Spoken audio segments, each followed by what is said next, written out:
Hello दोस्तों, एक बार फिर से स्वागत है आप सभी का मेरे YouTube channel D study centre में। तो दोस्तों, आज की इस क्लास में हम पढ़ेंगे कक्षा 10 की मैथ की प्रश्नावली 1.2 का सवाल नंबर 6। तो आइए शुरू करते हैं अपना सवाल नंबर 6।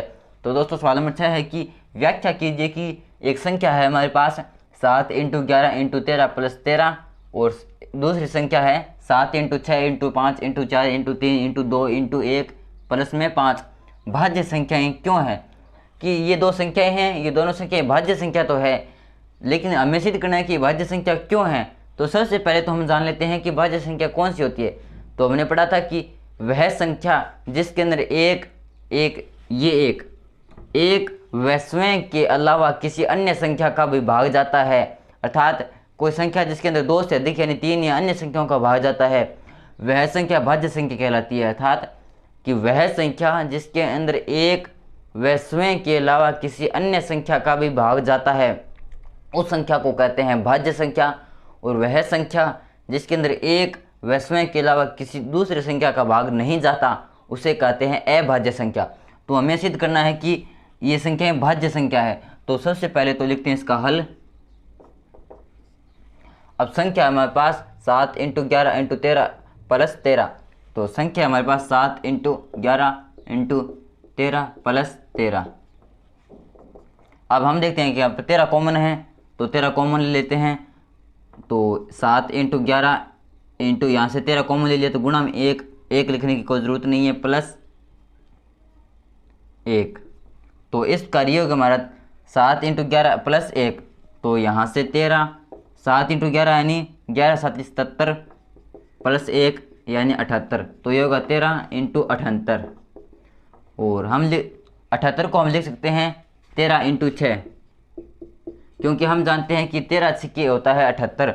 तो यहाँ से ये हो जाएगा 13 × 78 को लिख देंगे 13 × 6। तो यहाँ से ये हो गया 13 × 6 और गुणा में 1 भी लिख सकते हैं। तो इस कारण हम देखते हैं कि यह संख्या, इस संख्या को लिख सकते हैं हम 13 × 13 × 6 × 1। अर्थात इस संख्या के अंदर 1 का भी भाग जाएगा, 6 का भी भाग जाएगा और 13 का भी भाग जाएगा।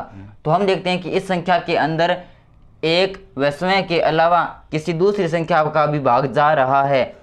जैसे यहाँ पर इस खुद का तो जा ही रहा है इसके अंदर, इसके अलावा 1 का भी जा रहा है, 6 का भी जा रहा है, 13 का भी जा रहा है। तो हम कह सकते हैं कि यह संख्या एक भाज्य संख्या है। तो लिखेंगे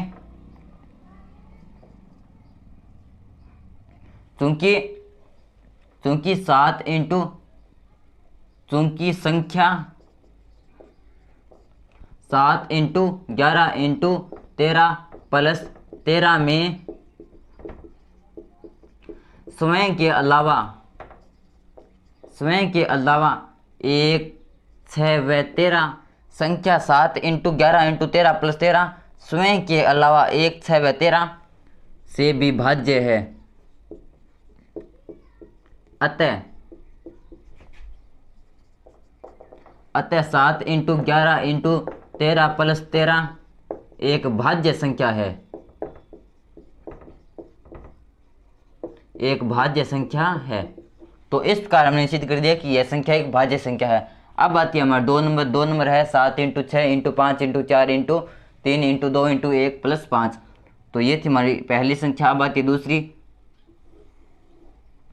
तो 2 नंबर संख्या है हमारी 7 × 6 × 5 × 4 × 3 × 2 × 1 + 5। तो हम देखते हैं कि दोनों में 5 कॉमन है, तो 5 कॉमन यानी उभयनिष्ठ ले लेते हैं। तो ये बच जाएगा 7 × 6 × 4 × 3 × 2 × 1 प्लस में 1, क्योंकि 5 दोनों में से उभयनिष्ठ ले लिया यानी कॉमन ले लिया।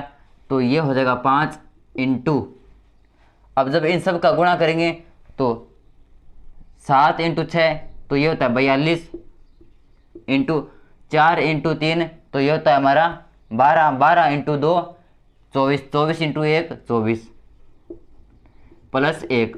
तो जब 42 को 24 से गुणा करेंगे तो यहाँ पर 42 को गुणा करते हैं हम 24 से, तो ये हो जाएगा हमारा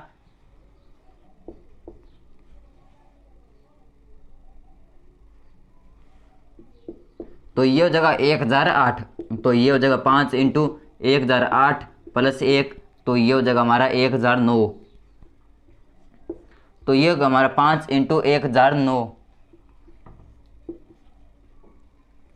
तो इस प्रकार यह संख्या इसके अंदर खुद का भी भाग जा रहा है, इसके अलावा 1 का भी भाग जा रहा है, 5 का भी जा रहा है और 1009 का भी जा रहा है। तो इस प्रकार हम कह सकते हैं कि यह संख्या स्वयं व 1 के अलावा किसी अन्य संख्या से भी भाज्य है। तो हम कह सकते हैं कि यह एक भाज्य संख्या है। तो लिखेंगे चूंकि संख्या है हमारी 7 into 6 into 5 into 4 into 3 into 2 into 1 plus 5। चूंकि ये संख्या है हमारी समय व 1 के अलावा 5 व 1009 से विभाज्य है।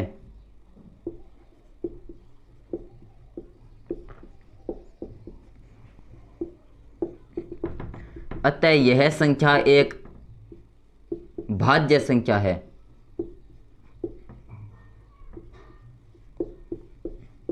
तो इसका हमने सिद्ध कर दिया कि यह संख्या एक भाज्य संख्या है। और यही मैं सिद्ध करना था कि सिद्ध कीजिए कि यह संख्या और यह संख्या भाज्य संख्या तो है, लेकिन हमें सिद्ध करना था कि दर्शाइए कि भाज्य संख्या है, जो हमने दर्शा दिया।